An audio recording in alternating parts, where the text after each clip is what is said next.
Relasi bermakna antara keluarga, gereja, dan sekolahku.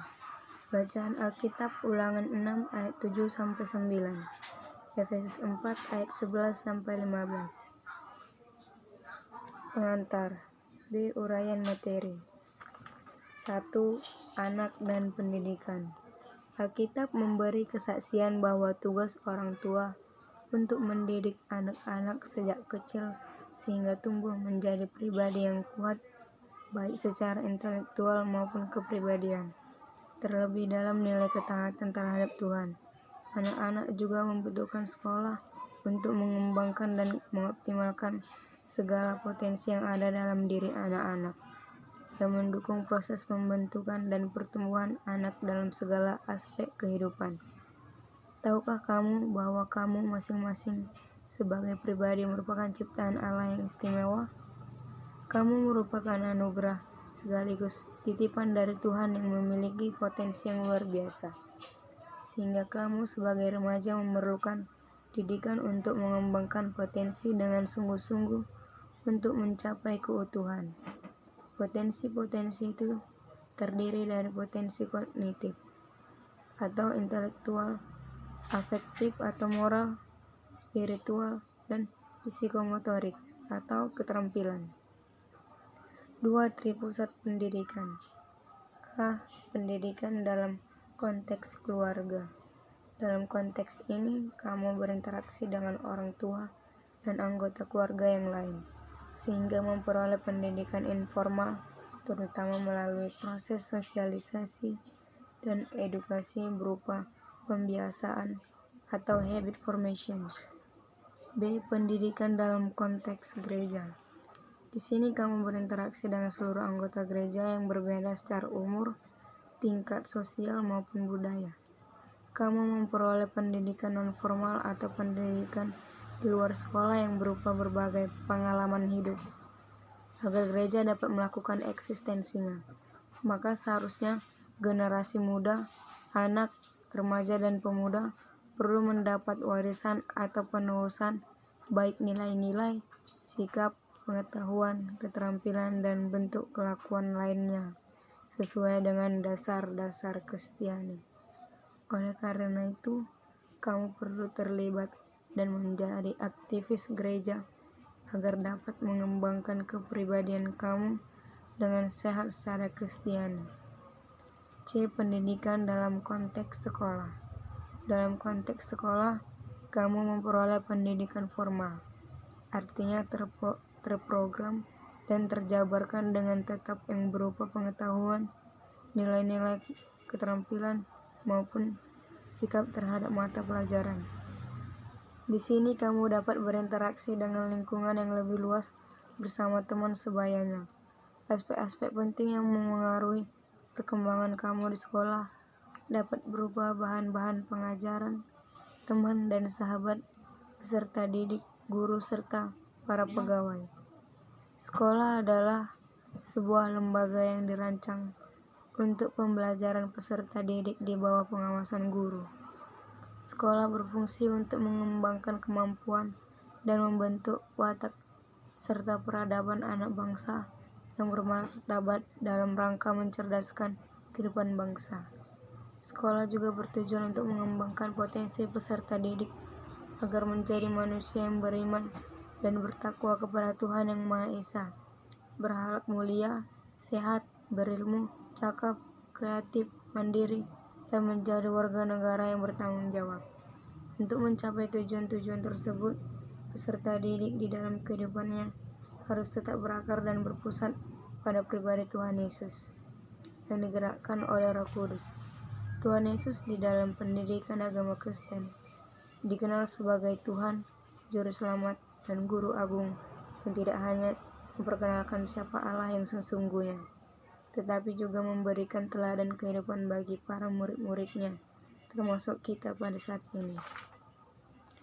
3. Relasi antara sekolah dan keluarga. Sekolah merupakan pihak sekunder dalam pendidikan anak dan remaja, sebab pihak primer tetap berada di tangan orang tua, terutama ayah dan ibu yang telah dipilih dan ditetapkan oleh Tuhan. Pendidikan anak merupakan tantangan yang berat bagi orang tua. Namun hal tersebut merupakan tugas mulia karena orang tua adalah pendidik utama dan pertama. Kehadiran sekolah membantu meringankan tantangan tersebut. Sekolah hadir sebagai mitra yang berkolaborasi dengan orang tua dalam mendidik generasi berikutnya sebagai penerus pelaksana misi Tuhan secara turun-temurun. Sebagai pihak penopang, sekolah perlu menjalin komunikasi dengan keluarga. Sebaliknya, keluarga dituntut untuk bersedia memberikan dukungan bagi kelangsungan dan pekerjaan Tuhan melalui sekolah. Keluarga dipanggil untuk memberi waktu lebih banyak berdiskusi, baik dengan guru di sekolah maupun dengan anak mereka yang mengikuti pendidikan. Sekolah dan orang tua juga perlu terbuka dan mengusahakan agar lebih mengenal satu sama lain, sehingga dapat memahami dalam segi apa dorongan atau motivasi dapat diberikan dalam perkembangan anak secara utuh. Pendidikan di sekolah tidak akan optimal jika tidak ada dukungan dari orang tua secara holistik dalam pertumbuhan anak-anak. Surat Paulus dalam Efesus 4 ayat 11-15 memberikan kesaksian tentang karunia yang diberikan Tuhan berbeda satu terhadap yang lain. Meskipun demikian, perbedaan karunia dalam jabatan ini memiliki tujuan mulia, yaitu untuk melengkapi umat Allah dalam pelayanan dan pembangunan tubuh Kristus atau gereja, sampai semua umat Allah mencapai kedewasaan yang penuh dalam iman dan takut akan Allah. Kamu adalah umat Allah yang diperlengkapi oleh orang tua di rumah dan guru di sekolah agar kamu bertumbuh secara utuh dalam segala aspek kehidupan. Gereja sebagai persekutuan orang percaya mendukung kamu dalam aspek spiritual. Dengan demikian dapat disimpulkan bahwa dalam konteks negara dan berbangsa, pendidikan memegang peranan penting, termasuk pendidikan agama Kristen. Hal itu bertujuan untuk mengembangkan cita-cita pendidikan nasional, yakni terbentuknya insan serta ekosistem pendidikan dan kebudayaan yang berkarakter dengan berlandaskan gotong royong. Meskipun demikian, dalam memainkan perannya selaku pribadi maupun komunitas Kristen, kita harus tetap melihat identitas kita dari segi iman Kristen. Dalam pembelajaran pendidikan agama Kristen, kita harus tetap berdiri di atas keyakinan iman bahwa Allah adalah sumber pengetahuan, hikmat, realitas, dan nilai kehidupan. Panggilan kita pada saat ini adalah bagaimana mewujudkan keyakinan kita dalam mengemban tugas kita masing-masing. Dengan demikian, kita juga dapat memberikan sumbangan bagi peningkatan kualitas manusia seutuhnya di Indonesia.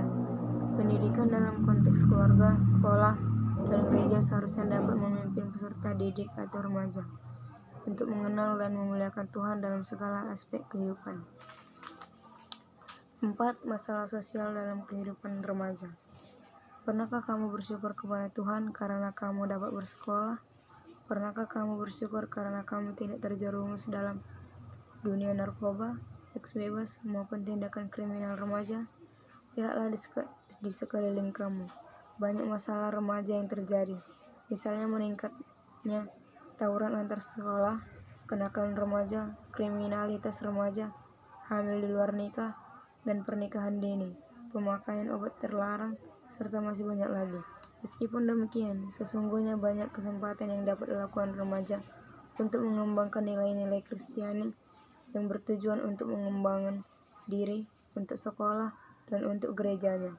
Berkaitan dengan masalah tersebut, rupanya perlu ada kerjasama untuk mencapai tujuan bersama antara keluarga, sekolah, dan gereja untuk mengembangkan nilai-nilai Kristiani yang dampaknya dapat secara langsung dirasakan oleh lingkungan. Misalnya menciptakan lingkungan yang lebih adil, lebih manusiawi, dan mengembangkan kesetaraan dalam perspektif Kristiani.